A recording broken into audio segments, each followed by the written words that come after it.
And we continue at 2:05 in the afternoon on the John Phillips Show, live from DFW. Mr. Randy Wings in Culver City. John, I know there's a lot of good little boys and girls out there in the audience who have to sit through days and days and days of election talk. Well, I have good news for you. If you're all really good, before the end of this hour, we may have an Ed Laskos crime blotter.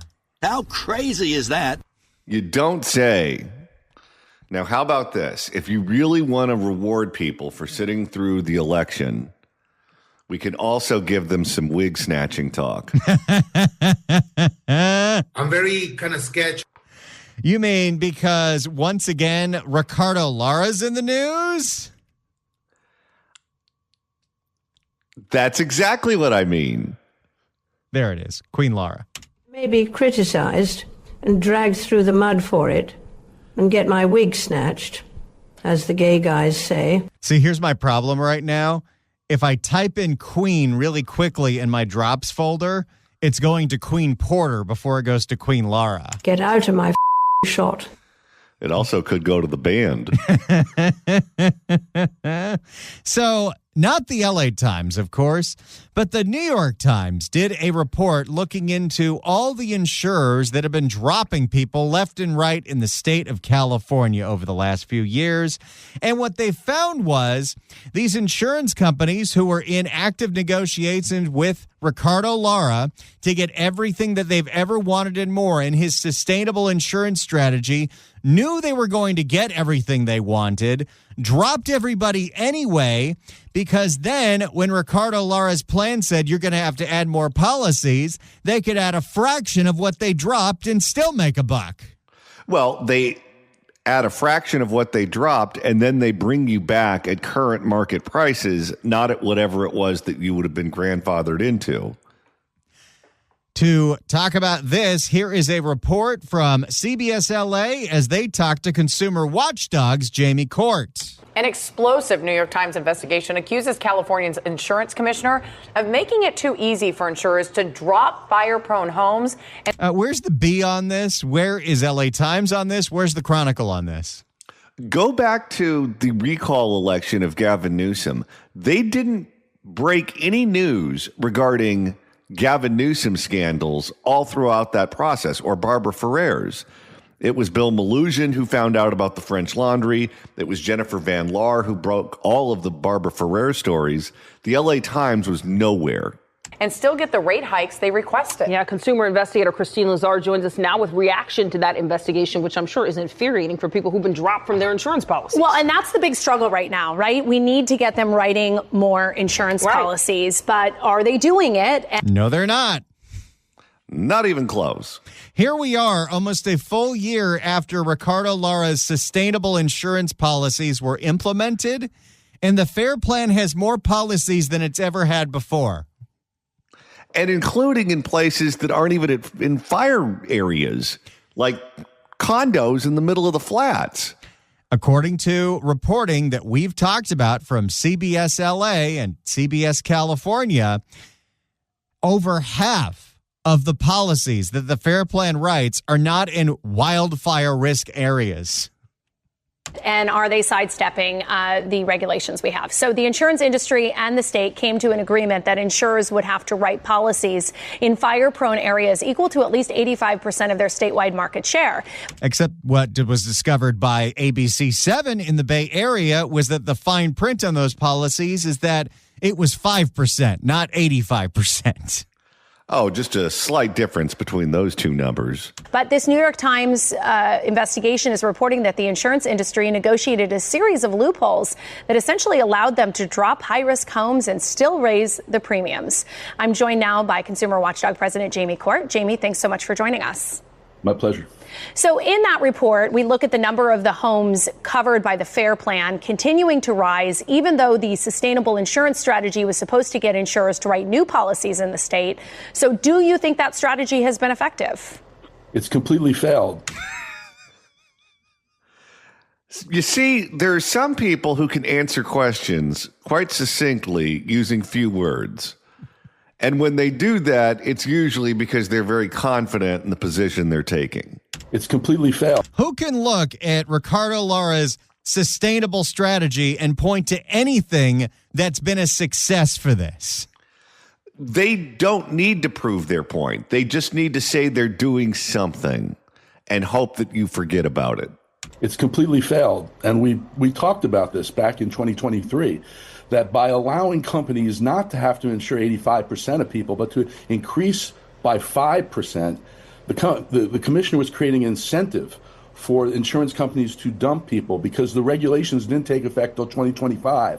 So they had all 2024 to dump people. And what the New York Times investigation found is that's exactly what they did. By the tens of thousands, they've dumped people so that when they wanted to use the regulations to get higher rates, they could increase by a lesser amount and start at a lower bar. And think about some of the homes that were dropped in 2024. A lot of those homes were the homes in the Palisades. This is purely window dressing so that the man who is supposed to be regulating that industry can allow them to raise the rates at the levels at which they want to raise them to. That was the loophole in the regulations. We called it at the time. The commissioner said it was going to work. It didn't work. And now we have double the number of people on the FAIR plan, literally double the number of people after the announcement. Very few companies. That's a great statistic. Since Ricardo Lara started working on a strategy to depopulate the FAIR plan, the amount of people on the FAIR plan has doubled. So where is the press knocking on the door of the California Department of Insurance saying, okay, what are you doing now? When are you changing course? When are you acknowledging that what you're doing isn't working? Well, they're not going to answer it if it's from ABC7 because they're still pissed about that Safari report. Oh, he does not like having his wig snatched. Very few companies have filed for rate hikes, but we know that the FAIR plan enrollment continues to go up and up and up. And the New York Times also found that there. Yeah, don't make a mistake and think that the LA Times did this investigating. And the New York Times also found that there was another loophole in the regulation, which is that the way the maps are drawn, the companies can insure people in not high-risk areas, but which are called distressed areas. But the distressed areas are largely not high-risk areas. So they can use those maps to increase their coverage by 5%, not increase in high-risk areas, and still get higher rates. And so this has been a complete disaster. But for the commissioner to say it was something the companies took advantage of, it's something he negotiated behind closed doors with the companies and presented. And he was right. Wait, so is Ricardo Lara's defense, oh, they took advantage of me, so my defense is that I'm an idiot? Well, I don't think that he negotiated with them. I think they came to him as his contributors, and we know that you're not supposed to take campaign contributions from the industry you're supposed to regulate, but he got caught doing that. And then he goes on all the junkets with the insurance industry to all of the vacation hotspots around the globe. I think they treat him like he's one of their employees. And he went to them and they said, this is what we're doing. And he said, okay. Because don't forget, he came from the legislature. And that's what happens. They don't actually write these bills. The elected official isn't the one sitting down, putting pen to paper, writing the bill. An interest group writes the bill and they sponsor it. They carry it. I remember a scandal that happened some years ago, and I'm not going to mention the assemblyman's name because I'm not 100% sure I'm thinking of the right person, but there was a powerful assemblyman from the Los Angeles area who carried legislation on behalf of Hertz Rent-A-Car. And it was a piece of legislation that said that if you rent a car and your car gets stolen, instead of the insurance company being on the hook for it, your insurance is on the hook for it. And when he was asked about it by the press, hey, you ran as a consumer-friendly candidate, and now you're screwing over all of these people that rent cars in California who have the cars stolen. And the answer was, I didn't even know that was in there. I didn't write it. I just sponsored it. Hertz wrote it. And he was right there. He knew what was going on. For him to now say, oh, wow, the companies took advantage, he was a party to this. He's the insurance commissioner. He can't say he was bullied by the companies when, in fact, he created the system which incentivized companies to do exactly what they're doing now. Okay, so I want to ask you about Prop 103, because critics, including the insurance commissioner, have pushed back and basically say that law, which was passed overwhelmingly by voters back in 1988 and was drafted by Consumer Watchdog's own Harvey Rosenfield, it requires insurers to have the rate increases approved by an elected insurance commissioner. But has it made it to... Unless you're the current commissioner, where you approve the rate increases and then have a hearing afterwards. And also, this is related to term limits, because we have term limits in the legislature. We have term limits for our statewide electeds. You may have someone who's very good at their job who's in there who then has to move on and do something else because of some artificial limit that's been placed on them. He is in this office because he termed out of the state legislature and needed some place to land, and this was open when the music stopped. He has no background in the insurance industry. He has no knowledge or expertise as to how this industry runs. He was just the guy who was looking for the next step in his political career and landed there. How do the people of California benefit from this? Has it made it too expensive to insure Californians? Without enough competition, obviously rates are more likely to skyrocket. What are your thoughts on that? Well, it's ridiculous. They're saying rates are too low. Companies in California are making as big a profit, not bigger profits than anywhere else. And when they have the risk, they're getting the raised rates. A lot of companies have just raised rates. When it's legitimate, they get to raise rates. When it's not, they don't. It's all going to be approved by an elected insurance commissioner if it's legitimate. The companies just want to raise rates without having to get approved. And what the deal was with these new regulations was it allowed them to raise rates based on very factors that were not hard and fast, based on black box climate models. That's right. We have a secret algorithm that says the entire state is going to melt. So we can't show you that map, but we're going to base our rates on it, and we need to triple your insurance. And we did our modeling by contracting it out to someone online named G. Thunberg. Based on their reinsurance costs. And it said if you do that, you will then have to insure more people. But the thing is, rates are going up. By now, the five companies have applied for $250 million in rate hikes, and they're not insuring more people. So we're going to get high. State Farm got an approval for their emergency rate hike, and there are still plenty of contracts that they have not fulfilled in the Palisades and Altadena. Well, you talk to people who had their home burned down in one of these fires, and you notice patterns real fast. The company that you don't want to deal with at all is the Fair Plan. That's the worst one to deal with. And right below them is State Farm. The one, oddly enough, and I've mentioned this before on the air, and they're not an advertiser, so I'm not saying that for any reasons related to advertising on the radio station, but the one that I hear is the best by far is Travelers. So we're going to get higher rates and no more insurance. And unfortunately, because the rate hikes are 7% or less, we're unable to challenge them and do anything about it. So Prop 103 has been a huge success in terms of keeping rates down. What we see now is when insurance companies are allowed to raise rates, which they are under the new regulations, but don't have the obligation to insure people, that's what they do. They drop people by the tens of thousands, and they get higher rates, and that doesn't serve anyone. I mean, Ricardo Lara has totally mismanaged this situation. And fact check, true.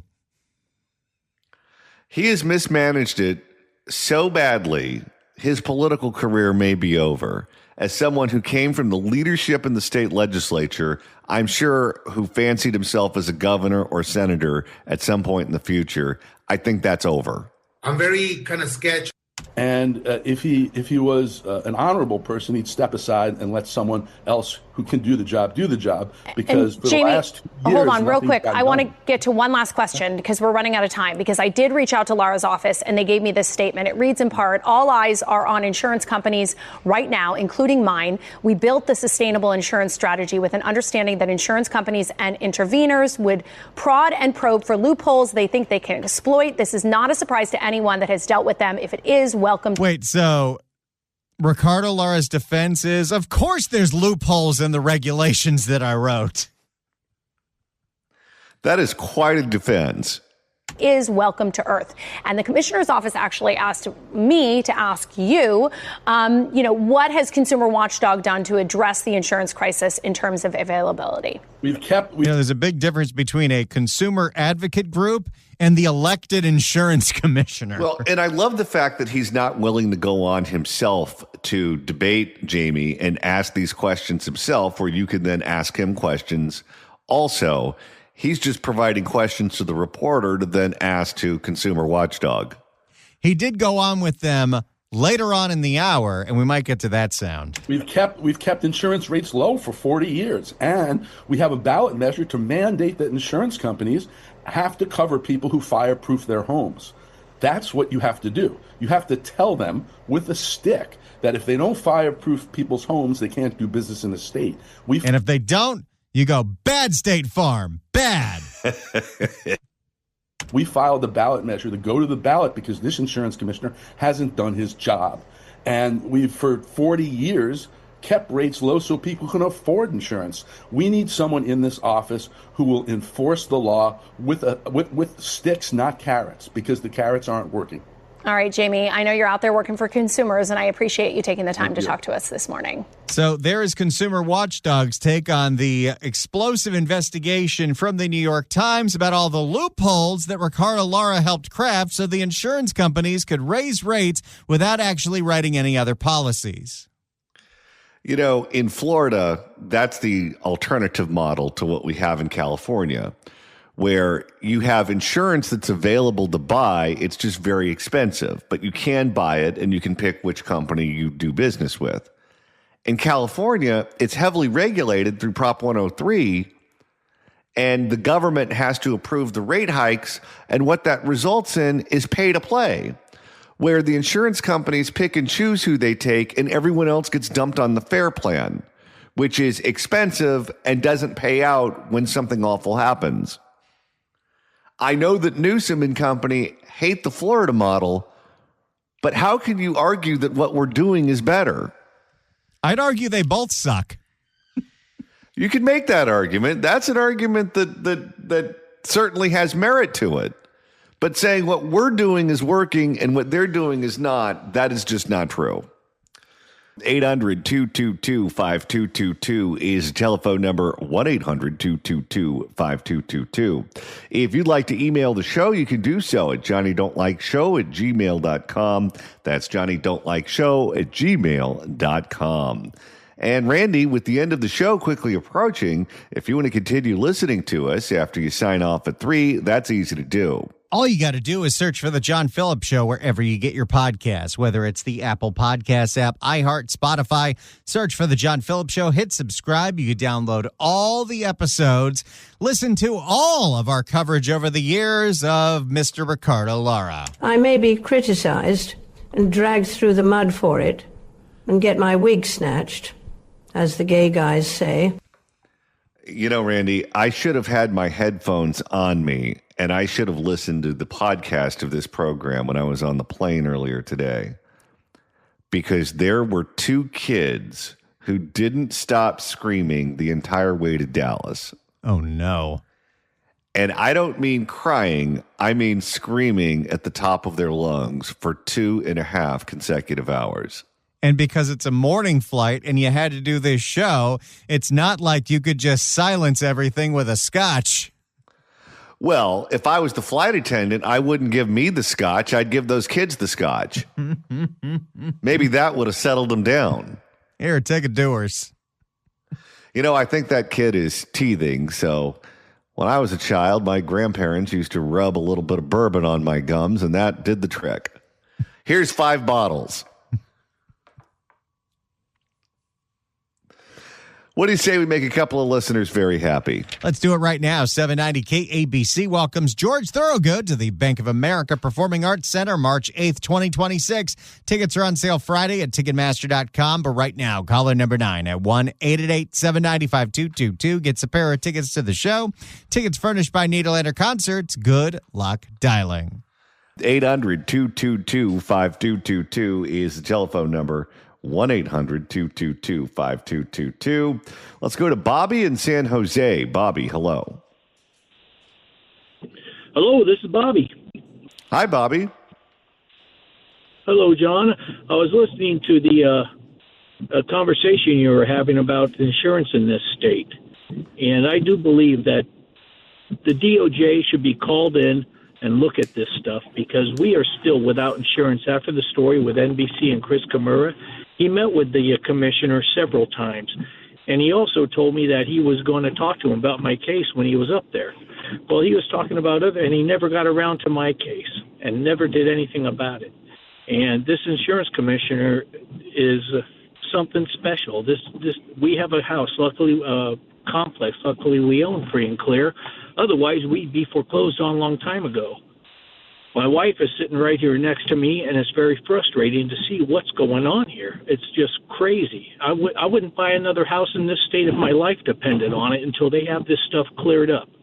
But it's going to take some legal action by DOJ, somebody outside this state, that all the moves here are politically connected. This is a question of what's right and what's wrong, and nobody's doing anything about it. ABC News up here has been ripping this guy apart, the commissioner in California for insurance, but nothing's been done. Well, I'm not an attorney, and I don't have a background in law enforcement, but I do have common sense. And when you look at what is coming out of that office and how this guy is never even in his office because he's traveled around the globe on one junket after another where he's being wined and dined by people who have business in front of him, how this isn't a criminal enterprise, I don't know. Because to my eye, it looks like something deeply unethical, if not illegal, is going on. Well, we've had firsthand experience in this type of stuff, and a lot of people are suffering from this stuff, what's going on here. And this guy should be looked at, but you need to get his digital information, grab his computers, all this other stuff that's going on up there, and let's get to the heart of what the corruption is or whatever it is, because it's very, very frustrating and very scary for people who are retired like my wife and I, and are just trying to, rent our complexes out, have nice tenants, and we have to battle this insurance problem. And this took a year for NBC to do, and I have all the documentation, everything. And if anything, insurance negligence, the insurance fraud, it just goes on and on. Well, let's just go back to the State Farm. Let's go back to the State Farm hearing in Oakland, where he announced before the hearing took place that he was going to give them the ability to raise the rates. And the law says they have to prove it in the hearing. And he made the decision before the hearing took place and didn't even bother to attend it. They just had to go through the motions and do it. How is that allowed to happen? Yeah, exactly. How is this guy doesn't even know anything about insurance? I mean, we need to get a hold of this thing quickly because a lot of people are suffering. This guy should be looked at heavily. He should be brought before a board and sworn in and asked questions and made to answer them. And if he doesn't answer them, he cannot take the fifth. Let's find out what's going on here, because sooner or later, something's going to happen. Maybe we'll have a fire and whatever. We're not in the fire zone. We're not in anything. But it sure is frustrating to hear all this stuff go on and talk and nothing's being done. And it's just not right. And I hope somebody contacts us, a DOJ. I'd like to get a hold of the Department of Justice and show them everything I have on this stuff, because we can't get insurance. We've been trying. We just tried with a company called Honeycomb, and they denied us, didn't even tell us why. We don't know every time we see a company, we try and get it. I just don't know what to say.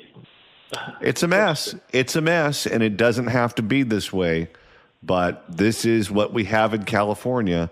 And when Newsom is confronted about it, he delegates it to Ricardo Lara. Well, what more evidence do you need that he is incapable of getting us out of the mess that we're in?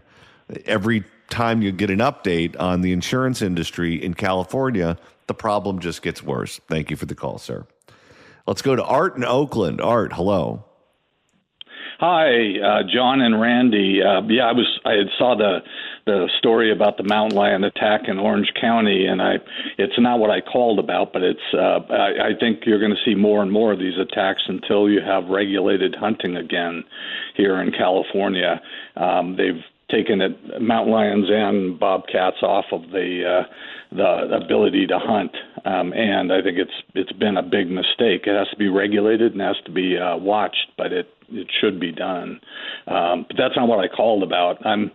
I'm actually a former president of a public sector engineers union in California, and a previous caller had wondered why union members support unions that support Dems. And I have to tell you, I've always told our members, look, we don't care where you stand on abortion or any of these other issues. All we care about is your pay and benefits and working conditions, and that's what we're working to improve, and we're working with the people we've got. And that had been and is now Dems. It hadn't changed. But it was always. But now I don't think that's the case, though. I mean, you look at the teachers union, for example, and they dug their heels in on defunding the police. The UTLA president, Cecily Maillard Cruz, made that one of their big demands. They wanted the police to be defunded. They want universal health care. I understand why you'd want better health care, better pensions for teachers, maybe a shorter work week, whatever. In particular, yeah. Yeah, I understand why you fight for those things, but what does defunding the police have to do with public education or with the teachers union? It seems like they've just become an arm of the Democratic Party as opposed to someone who's looking out for their membership, and frequently that may align with the interests of the Democratic Party. It was always a conflict and I'm not supporting that. I had always told our members this is what we support, and the reason that we do it. We only work on one part of your. You will get in the voting booth and you will vote the way you decide you're going to vote, and I support you doing that. But we are working with the people we have to work with, and but it's always been a conflict. If you support those people, which we did, and we got better contracts as a result of it, was that how are individual members to look at that? Well, they want to improve their working conditions and their pay, and the people they want to make sure that their union takes care of them, and that's what we did. But I have to tell you, for the last 10 years, I couldn't personally support a Democratic Party that was going off the cliff. And I had to back away from the union and union leadership as a result of that. Now I'm a Republican MAGA supporter because I see it as improving society. I couldn't be a good union leader in California today, and it's unfortunate, but that is the reality. I'm just saying what the reality is, and I've always had a conflict about that.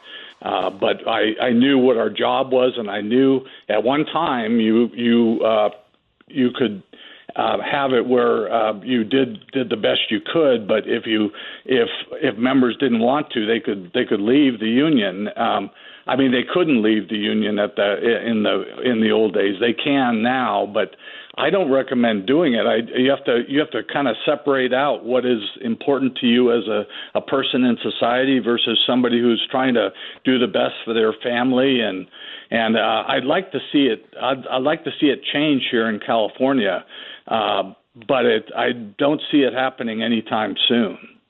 Well, you look at some unions, and some unions you do see a change, where there would be mutiny among the membership if the union endorsed, let's say, the Democratic candidate for president. So look at the Teamsters. This election cycle, Donald Trump had the president of the Teamsters speak at the Republican convention. And I saw interviews with that guy because he was asked about that. You don't see the president of the Teamsters speak at the Republican convention often. And the guy said, listen, I'm responsive to my membership, and I have Republican members, and there's a split in my union as to who the membership is voting for, and probably more of them voted for Trump than Kamala. You see this with the police officers unions, where frequently the police officers' unions, they have a membership that's split too, or maybe even where a majority vote for the Republican candidate.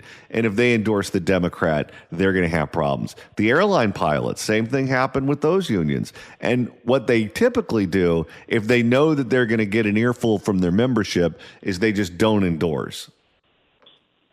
Sure, and that is understandable, and some unions will do that. One thing I don't see in California, I don't see Republicans moving up the way that in, like, for instance, with President Trump moving up to become the president twice. I don't see that happening in California, and there's a real question. If you're a union and you're not doing better for your members, what good are you? That'd be one question. Then the second question, as somebody who's just in society, is how is this helping society, me being involved with the union? And it's a real conflict. I'm not saying there's a clear answer to it, but I do appreciate the Teamsters, and I appreciate the others that have spoken up and are now saying we're not lockstep with the Dems anymore. They've gone off the cliff, and they've gone to all these woke issues and DEI and all the rest of this crap. And we are not going to support them on this. I think that's great that they're doing that. I'd love to see my old union do that, but I'm not sure they can do it at this point. All right. Well, thank you for the call, and thank you for your expertise. We appreciate it. So it's time to open up the California Crime Blotter. If the cashier is dummy. Questions? And gather up the children, because it's an Ed Lascos edition. And it's on like Donkey Kong. We go to Pico Rivera, where a Pico Rivera pharmacy has been pilfered. There's some alliteration for you. 5 times. There's not going to be a bar of Xanax left in all of Pico Rivera. Enough already. For more, here's Fox 11 and the man, the myth, the legend, Ed Lascos. They don't care. A local pharmacy targeted in a bold robbery. Thieves broke in and made off with drugs worth thousands of dollars. And the whole thing, it was caught on camera. Let's go live to Fox 11's Ed Lascos. He's in Pico Rivera, where the small family-run business was hit. Ed? You know what we should do? We should commission a study that looks at the clearance rates of property crimes and see if they've gone up or down since everything went on camera. Well, I can tell you this. If you live in Pico Rivera and you can't get your regular prescription of Viagra, you may have to take a cruise down to Ensenada to get it. Yeah, Marla, hit and yet hit again over and over again. When you count all the times, I'm thinking almost a half dozen times it's happened here at this pharmacy this year alone. Joe, take us into it. The front of it, it's all boarded up there where they... Why even have a door? Yeah, well, people in San Francisco, you've seen this on the news, frequently they'll leave the windows open of the car and they'll say, please don't break any of my glass. Yeah, that's an Oakland move. They cut through that metal gate, the metal fencing that came down, smashed their way through. It's just the latest pharmacy to be targeted in a series of these pharmacies that have been hit from up in the San Fernando Valley to now right here. Watch.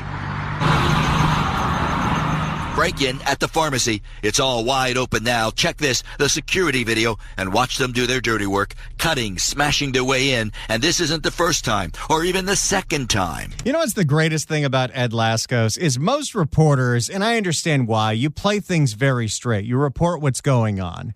But Ed Lascos, while he gives you the straight facts, just the tone of his voice, you can tell he has a disdain for the crooks. Well, I wonder, because we do these stories all the time, if this is the typical type of criminal that we're dealing with here.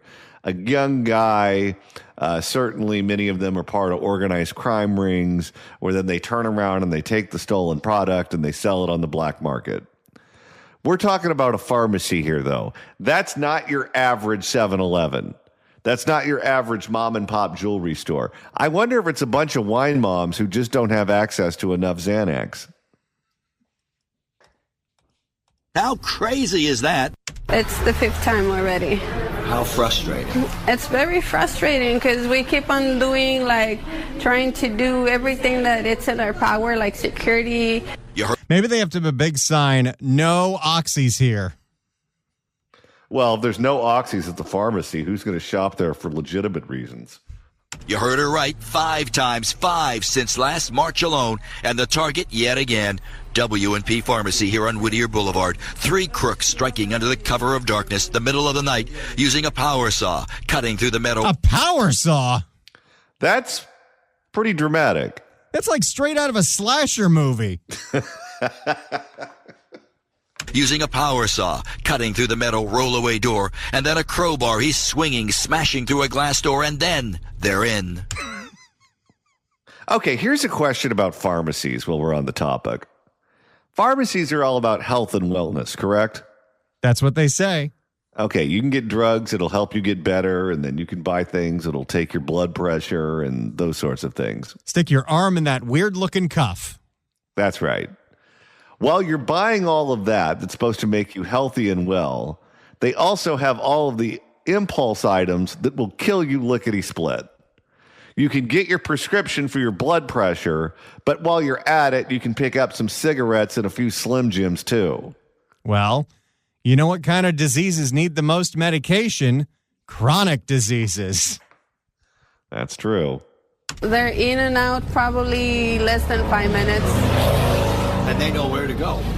Exactly where to go. So they know where the locker is with the good stuff. Oh, they head right there. We assume it's the same people, the same guys that have been coming in, because it seems like they already know like where to go, what to do.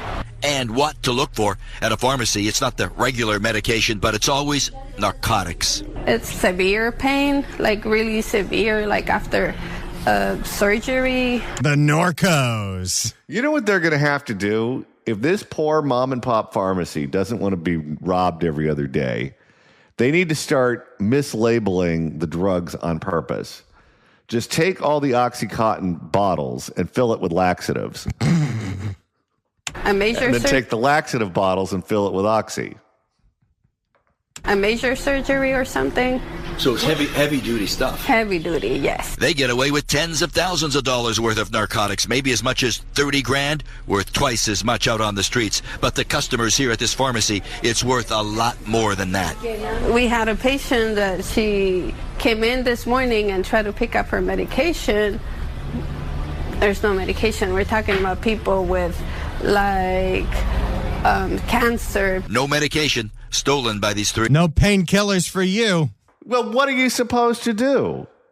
Let's say you go into a hospital in Pico Rivera for a surgery, and they slice some poor fat bastard up like a Christmas turkey, and they're in severe pain, and they can't get a hold of their pain meds because they got stolen. No medication, stolen by these three creeps. I love him. And that's with all the latest security here, from all the cameras to the alarms and even this metal door. Look what's left of it now. Makes no difference, but there is something that does make a difference here. Try to just like work with the community, help the community, but it makes it very hard and very frustrating. And we just want to be able to be safe.